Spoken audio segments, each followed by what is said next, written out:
umuntu ongekho kwi-cult yini ongambona ngayo ukuthi lo as much as ehlangabezana impela nezimpi ezinkulu ezisabekayo eziserious kodwa ngingama naye ngesibindi lo akekho kwi-cult. Hey kulukhoni kulezi insuku zanamhlanje. Eish. Ngoba ngeke sikuphike ukuthi bakhona befundisi abalida amabandla futhi amakhulu njalo futhi aba powerful aba influential even in speaking kodwa abahamba lezi zinto futhi ngeke sikuphike ukuthi bakhona befundisi abangahlangene nezinto zokuthwala. Yebo. Ngingomunye wabo.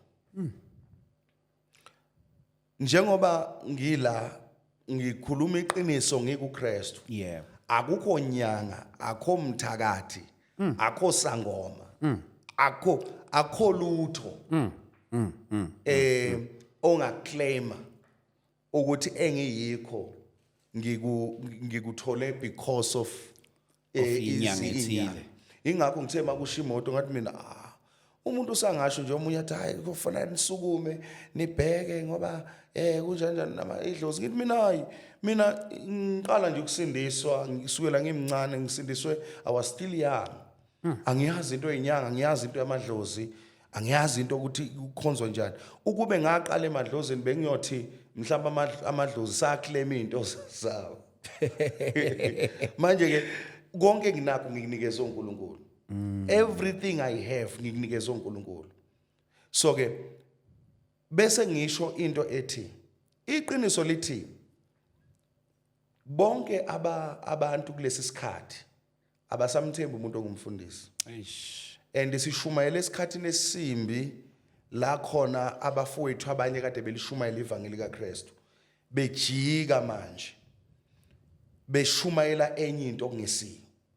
Manje ke abantu sokukwenza ukuthi uma bebona amandla kaNkulunkulu esebenza uNkulunkulu ephakamisa umuntu bese bacabanga ukuthi kungenxa yezinto ezenziwa noma ngenxa yemithi noma ngenxa yokuthwala nani.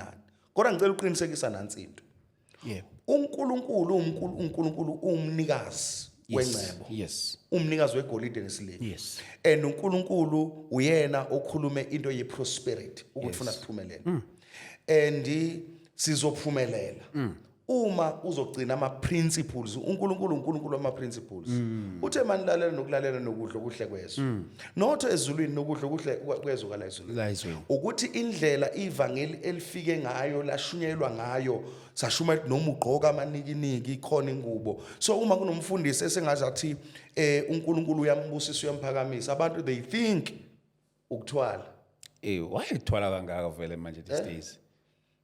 Yeah, yes. Kukhona and ufuna lento ephuma kuthiwa bathi thatha lento. Yeah, thatha lento enamgozi. Bathi ayinamgozi.